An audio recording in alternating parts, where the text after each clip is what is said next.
Aujourd'hui est le premier épisode d'un tout nouveau format de notre chaîne YouTube. En coloc avec est une émission dans laquelle nous allons recevoir des personnalités influentes dans différents domaines, des artistes, des entrepreneurs, des sportifs, afin d'apprendre à mieux les connaître, de comprendre quelles ont été leurs expériences, de parler de coloc et encore de plein d'autres sujets. Pour ce premier épisode, nous avons le plaisir de recevoir Guillaume Houbèche, CEO et cofondateur de la startup Lemlist. Salut Guillaume, bienvenue chez Woomies.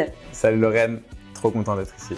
Merci d'être venu nous voir. Alors pour commencer, est-ce que tu peux te présenter et nous parler un peu de Lemlist? Ouais, donc je m'appelle Guillaume Houbèche, je suis le CEO et cofondateur de Lemlist, qui est un outil qui aide les entreprises à trouver leurs futurs clients. Que tu as commencé On a commencé en 2018. On a du coup un peu plus de 10 000 clients qui sont des entreprises, essentiellement basées aux États-Unis. Et on est 40 dans la boîte. Est-ce qu'on peut parler un peu de toi, de tes passions et de tes traits de personnalité? Du coup, mes passions, globalement, je pense que pour monter sa boîte, une de ses passions, c'est l'entrepreneuriat. Donc j'aime créer des choses. J'aime créer une entreprise, créer des projets. Enfin, ça a toujours été un truc qui me passionne depuis que je suis petit. J'aime beaucoup le sport aussi. Donc j'ai fait 15 ans de basket en club. Je continue. Là, je m'étais inscrit avant la pandémie à l'Ironman que j'ai pas pu faire, mais c'est sur ma liste des choses à faire. Et après, trait de personnalité. Je pense que je suis quelqu'un d'assez attentionné et gentil, on va dire, généreux. Et très humble. Guillaume, qu'est-ce qui a fait que tu as monté ta boîte? C'est quoi ton parcours? Alors moi à la base, au lycée j'étais assez dissipé, j'avais des bonnes notes, mais j'ai failli me faire renvoyer plusieurs fois. Du coup j'avais pas trop le choix pour la suite. Et comme mes parents avaient pas beaucoup d'argent, je suis parti à la fac. Donc j'ai fait une fac de sciences. Je suis parti en Écosse où on m'a donné… En fait j'avais une bourse pour partir à l'étranger. Je suis parti en Écosse et on m'a proposé un doctorat, mais je me suis dit franchement j'ai pas du tout envie de faire de la recherche, donc jamais j'irai là-bas. Et on m'avait parlé d'écoles d'ingé où potentiellement on pouvait faire un peu plus business et un peu plus sciences. Donc je m'étais dit ok, ça me fera une bonne transition. Donc je suis parti en école d'ingénieur. Et à la suite de ça, comme moi en fait j'ai toujours voulu faire du business depuis que j'étais petit, mais que pour mes parents le business c'était pas un métier. Et je pense que quand ils voyaient les prix des écoles de commerce, ils avaient plus tendance à me pousser vers les sciences et les écoles gratuites. Donc après je suis parti à HEC faire du market. Quand j'ai été accepté à HEC, ils se sont dit bon vas-y l'école est pas trop nulle. Donc c'est ok qu'ils fassent une année là-bas. C'est pas mal. Ouais, c'est ça. Et du coup après ça, j'ai lancé un premier business avec mon père qui était un échec, boîte de t-shirts, bref un truc qui n'a pas duré très longtemps. Après j'ai fait une agence avec un pote d'HEC où on aidait les gens justement à trouver leurs clients, mais on leur plaçait des rendez-vous en fait avec des potentiels prospects ou futurs clients. Et après ça, après avoir utilisé un peu tous les outils du marché, je trouvais qu'il y avait un truc à faire, un truc à créer, et c'est comme ça qu'on a décidé de lancer Lemlist. Et c'est quoi vos prochaines étapes chez Lemlist? Là déjà, c'est de trouver des nouveaux bureaux. On est en train de se faire jarter de nos bureaux existants. Et puis non, la suite, nous en gros notre objectif, c'est d'aider plus d'1 million d'entrepreneurs à lancer des business rentables. 1 million. 1 million, ouais, on voit les choses, on voit les choses en grand. Il faut voir grand, t'as raison. Et donc pour ça, on essaye de réfléchir à comment est-ce qu'on va créer le meilleur contenu et les meilleurs outils pour aider les gens à faire grossir leur business. Parce qu'on se rend compte que, en fait, nous, si tu veux, en parallèle de Lemlist, on avait aussi lancé un projet qu'on a revendu après 1 an. Et en fait, Lempod, ouais, c'est ça. Et toutes les erreurs qu'on a faites et tout ce qu'on a appris, en fait, on a envie de le partager avec un maximum de personnes pour les aider à faire la même chose que ce qu'on a fait. Parce que, tu vois, pour moi, l'entrepreneuriat, en vrai, c'est ce qui m'a permis d'avoir une liberté très profonde. Et j'ai envie qu'il y ait un maximum de gens qui ressentent la même chose, quoi. Du coup, quels sont, toi, tes tips aujourd'hui principaux quand je vois que tu fais pas mal de contenu pour les entrepreneurs qui veulent se lancer? Si tu devais résumer quelques très bons conseils que tu donnerais? Je pense que le premier vrai conseil, c'est l'action. C'est-à-dire, si on regarde un peu l'être humain, pour avancer, il faut se mettre dans un déséquilibre. Tu vois, quand tu es droit, bah, tu es bien, tu vois, tu es sur tes deux pieds. Mais si tu as envie de monter une colline ou avancer dans la rue, tu es obligé de passer dans ce premier déséquilibre et faire le premier pas. C'est la même chose dans la vie, c'est la même chose dans l'entrepreneuriat. Et il faut prendre action, tu vois. Il faut commencer à se lancer, il faut faire des choses et il ne faut pas avoir peur de tomber et de se relever en fait. Et c'est que en faisant des choses qu'on va apprendre et se développer. Et je vois beaucoup de gens qui passent énormément de temps à planifier, à réfléchir à leur stratégie, à faire des business plans alors qu'ils n'ont même pas parlé à des clients. Et en fait, pour moi, tu vois, c'est une plus grosse erreur. En fait, la chose la plus précieuse, c'est ton temps. Et plus tu as une vitesse d'exécution qui est rapide, plus tu vas pouvoir tester des choses et plus ton business va grossir rapidement, tu vois. Ça, c'est le premier conseil. Deuxième conseil, quand on parle un peu de création de contenu, c'est documenter plutôt que de créer et toujours s'adresser à la personne qu'on était il y a 2 mois. Tu vois. Quand on est entrepreneur, on apprend ultra rapidement et tout ce qu'on apprend, en fait, ça devient un acquis très vite. Sauf qu'en fait, pour la personne qu'on était il y a 2 mois, en fait, c'était quelque chose de totalement nouveau. Donc en fait, il ne faut jamais rien prendre pour acquis, toujours essayer de simplifier ce que tu as appris. Toi, ça va te permettre de vraiment maîtriser tout ce que tu as fait. Que plus tu enseignes des sujets, plus tu les maîtrises et tu te les appropries. Et 2, ça te permettra d'apporter de la valeur aux gens qui t'entourent. Et plus tu apportes de la valeur aux gens, plus tu crées des liens forts. Et plus tu crées des liens forts, plus ton business il va se développer. Si on peut passer un peu sur tes expériences de vie en coloc déjà, est-ce que tu as déjà vécu en coloc? Combien de temps? Avec qui? Ouais, alors moi j'ai vécu en coloc, j'ai eu 2 grosses colocs différentes quand j'étais en Écosse. J'étudiais un petit peu là-bas. Et une expérience où on était 4 dans la coloc, une autre expérience où on était 8. Ah ouais. Donc pas la même ambiance. Et après sinon, j'ai passé pas mal de temps à voyager où je logeais chez les gens. Donc c'était un peu une sorte de coloc, mais pas vraiment moins officiel, on va dire. Ouais, du couchsurfing. Ouais, c'est ça. 8, ça fait pas mal de monde à matcher. Ça avait eu des bonnes expériences. Ouais, c'était assez compliqué. En fait, on avait… Du coup, moi, je suis assez maniaque. Alors, j'aime quand c'est bien organisé. J'allais demander les qualités et les petits traits. Ouais, ça, c'est un défaut ou une qualité. Ça dépend. Pour moi, c'est une qualité. Pour d'autres, c'est un défaut. Mais du coup, on était à 8. On avait 2 cuisines. Et on avait réussi à s'organiser. Au début, c'était très mélangé. Mais moi, ça me faisait péter un câble de voir des gens qui mettaient des casseroles au frigo avec de la nourriture ou des trucs comme ça. Et du coup, on avait divisé la coloc en 2. Une partie clean et une partie genre vraiment pour crado. Le ouais, c'est ça. Et du coup, il y avait les crados qui étaient sur une aile de l'appartement et les personnes clean sur une autre aile. Ils étaient autodésignés, les crados ou... Franchement, ouais, j'étais avec un autre mec qui était un peu comme moi, genre ultra rigoureux sur le ménage. Lui, c'était un mec qui venait de République tchèque, donc il blaguait pas, il faisait 2 mètres, il était super costaud. Et à un moment, on a viré un Italien du côté des crados et on a repris un autre. On leur faisait passer des entretiens pour savoir s'ils voulaient passer du côté clean. Du coup, c'était assez marrant. Et c'est quoi comme type d'entretien? C'était des tests de pratique Bah ouais, on les testait sur une semaine, tu vois. On leur disait quand t'as fini de manger, par exemple, qu'est-ce que tu fais, tu vois? Est-ce que tu vas dormir ou est-ce que tu fais la vaisselle? Quand tu vis en coloc, vaut mieux avoir ta team. Je pense qu'il faut être sur la même longueur d'onde. Ouais, parce que tu vois, tu peux avoir des gens qui sont OK avec le foutoir, mais moi, c'était pas trop le cas.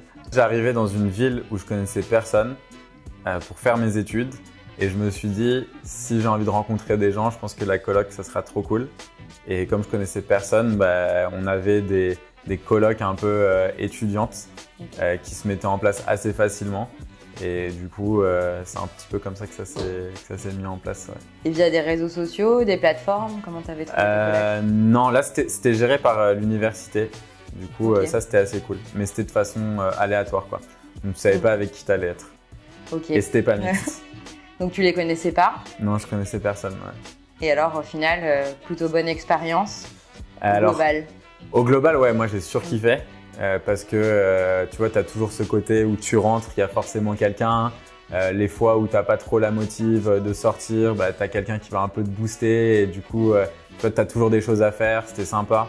Et je pense dans un monde où j'étais vraiment genre à l'étranger, loin de mes potes, de ma famille, tout ça, moi, ça m'a fait vachement kiffer de pouvoir être avec des gens aussi qui déjà vivaient un petit peu la même expérience que moi et qui, à côté de ça, étaient plutôt bon délire, quoi. Et c'est les internationaux, la plupart de ton école, qui venaient un peu du monde entier, des parcours différents. Ouais, exactement. Donc, c'était déjà chacun avait des majeures un peu différentes et partout, ils venaient un peu de, on va dire, ouais, c'était quoi? C'était essentiellement Europe, les gens avec qui j'étais. Et des profils du coup qui t'ont enrichi, j'imagine, avec des parcours super différents. Ouais, grave, mais surtout dans tous les cas, je pense que la coloc c'est enrichissant parce que tu passes d'un moment où soit tu vivais tout seul, soit tu vivais, je sais pas, avec ta famille si tu sors des études, genre du lycée, etc. Mais sinon, ouais, c'est enrichissant parce que tu vois comment d'autres personnes vivent et il faut que tu t'y adaptes un petit peu aussi, quoi. Et tu as gardé contact avec tes colocs? Tu les vois encore aujourd'hui? Là, ça fait un petit peu… Enfin, moi, ça va faire peut-être ouais, genre 7-8 ans, peut-être même plus. Donc, c'était il y a très longtemps. J'ai de temps en temps des contacts. Il y en a un avec qui j'ai gardé contact parce que j'ai eu… En vrai, j'ai eu 3 colocations. J'en ai eu 2 en Écosse et une en Belgique. Avec mon coloc belge, j'ai toujours des contacts. Genre, on s'écrit assez régulièrement et ça, c'était il y a peut-être… 7 ans et Écosse c'était peut-être il y a 10 ans, tu vois. Donc j'ai eu des petits contacts comme ça, mais pas réguliers, quoi. Et si tu devais résumer les 3 plus de la coloc, est-ce que tu as le moins aimé dans tes expériences? Les plus, alors ça serait genre le fait d'avoir tout le temps des gens avec qui tu peux échanger et sur qui compter. Ça te sort de ta zone de confort. Donc ça, c'est cool parce que du coup, tu es un peu obligé de faire des choses différentes que ce que tu ferais de façon naturelle, je dirais. Et après, il y a ce côté aussi, pour moi en tout cas, qui était très multiculturel. Donc tu découvres un peu des gens différents, des trucs comme ça, enfin tu vois. Alors que les points négatifs, je dirais, je pense que j'avais un coloc qui était horrible, genre qui faisait beaucoup de sport. Attention s'il nous écoute. Hein. Ouais, il était italien, donc ça va. Ça va, on va pas du tout le dimensionner. Et lui, en fait, il faisait beaucoup de sport et à chaque fois qu'il rentrait du sport, il mettait le même peignoir avant de se doucher. Donc un peignoir pour absorber sa sueur. Aïe, aïe, aïe. Et en fait, il se baladait comme ça puait son peignoir à la limite. Après un mois, il tenait tout seul, tu vois. Genre tellement il était… c'est dur. Donc ouais, ce côté un peu hygiène qui était compliqué, ouais. Est-ce que tu en as d'autres? Ouais, j'en ai d'autres. Il y a eu plein de trucs. Je pense que le truc où j'ai le plus peur, c'est que j'avais un de mes colocs qui était d'un pays de l'Est, pour ne pas citer le pays, qui aimait bien, genre quand il sortait, il se mettait vraiment des énormes races.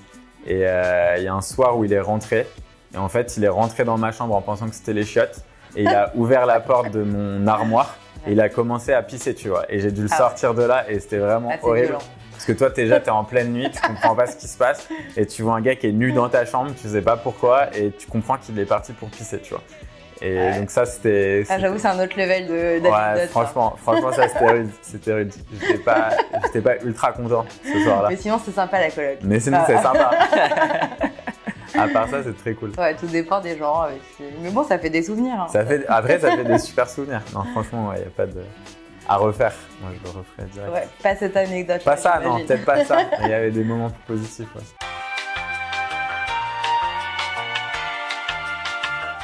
Alors Guillaume, on a préparé un petit jeu.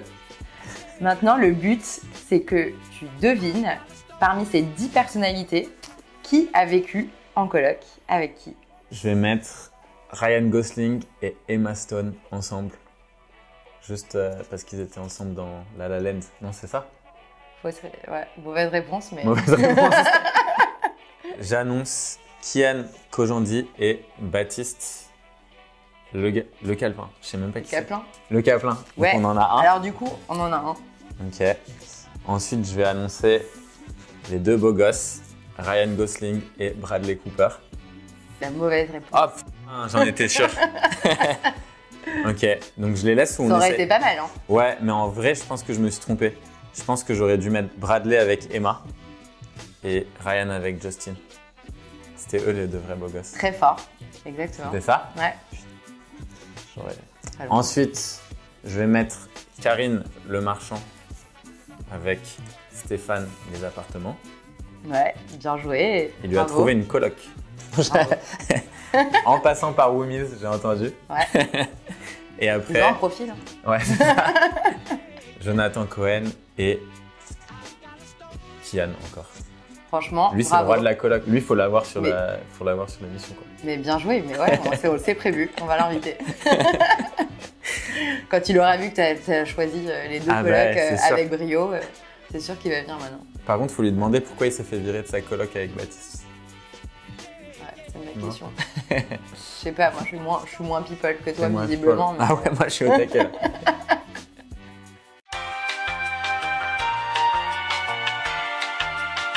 Alors Guillaume, tu préfères vivre en coloc avec Steve Jobs ou Bill Gates? Je veux dire Bill Gates, parce qu'il s'est séparé de sa femme, du coup je pense qu'il a du temps libre et il a un bon cerveau à aller exploiter. Omar Sy ou Ben Stiller? Omar Sy, franchement. Ça se voit qu'il est beaucoup plus drôle que Ben Stiller. Ben Stiller, tu sais, c'est un petit trapu un peu nerveux, j'aime pas trop. Je préfère les grands chill et rigolos. Ouais. Angèle ou Dalida? Angèle, j'ai vu sur Insta qu'elle avait un chien qui avait l'air marrant. Mais en vrai, Angèle, elle a sa copine aussi, du coup c'est un peu bizarre peut-être. Ça serait un trio chelou, je pense. Alors, tu préfères vivre dans un appart bord de mer ou un chalet en bas de la montagne? Moi, je dirais bord de mer, je suis plus quelqu'un du soleil. Mais bord de mer dans le sud, quoi. Pas bord de mer, mer du Nord, tu vois. Ok. Ouais. Avec un peu de soleil et de chaleur. C'est Ok. ça, ouais. Tu préfères avoir des colocs qui font tout le temps la fête ou qui dorment tout le temps? Ah, je pense que je préfère des colocs qui dorment tout le temps aujourd'hui. Ou pas de coloc maintenant. Pour être plus tranquille. Pour être un peu plus tranquille, ouais.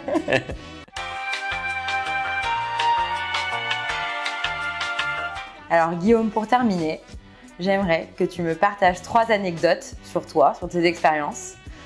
2 vraies et 1 fausse. Et c'est à moi de deviner. Ok. Alors, première anecdote. Lors d'un voyage en Chine, je me baladais à Shanghai et je me suis fait arnaquer par des personnes qui m'ont vendu un spectacle de kung-fu, mais qui en fait n'était pas du tout un spectacle de kung-fu. Et c'était en fait tenu par la mafia chinoise.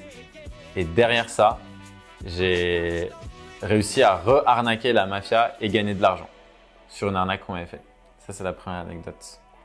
Okay. Deuxième anecdote, je suis parti aux États-Unis il y a quelques années et j'ai eu la chance, de façon totalement aléatoire et impromptue, de tomber dans un super restaurant à Los Angeles face à face avec Elon Musk qui était tout seul parce que son lunch n'était pas venu et du coup j'ai mangé avec lui. Ça a duré 30 minutes, c'était intense, c'était magnifique. Et la dernière anecdote, à Paris, il y a 2 ans de ça, j'ai dîné avec l'inventeur du gros hacking et du mot gros hacking. Waouh, ok, pas mal. C'est super difficile d'essayer de trouver le vrai du faux parce que les 3 sont vraiment pas mal. Je dirais que la première, elle me paraît quand même un peu tirée par les cheveux, je t'avoue. La deuxième, Elon Musk, ce serait vraiment dingue. Mais je pense qu'elle est fausse aussi. Et je dirais que la troisième est vraie. Alors ouais, le truc en Chine, c'était assez fou. C'est en gros, on tombe avec mon meilleur pote sur des filles dans la rue qui nous arrêtent pour qu'on les prenne en photo. Et elles se font passer pour des touristes chinoises parce qu'en Chine, il y a beaucoup de touristes qui viennent de Chine. Et en fait, elles nous amènent dans un endroit, elles nous font faire passer par des chemins un peu bizarres. Elles nous amènent dans un endroit en nous disant Kung Fu Tea. Et mon pote est fan de Kung Fu, donc il dit vas-y, on y va et tout. Et on arrive et en fait, on se fait servir un menu avec du thé et on commande parce que le thé en Chine est assez réputé et tout. Les prix sont assez chers, mais ça passe. Et en fait, à la fin, quand on a passé 2 heures là-bas, ils nous ramènent une nouvelle carte en nous disant vous pouvez ramener des cadeaux, des trucs comme ça. Sauf que la carte, ils ont totalement changé les prix. Genre, ça a été multiplié par 10. Ouais.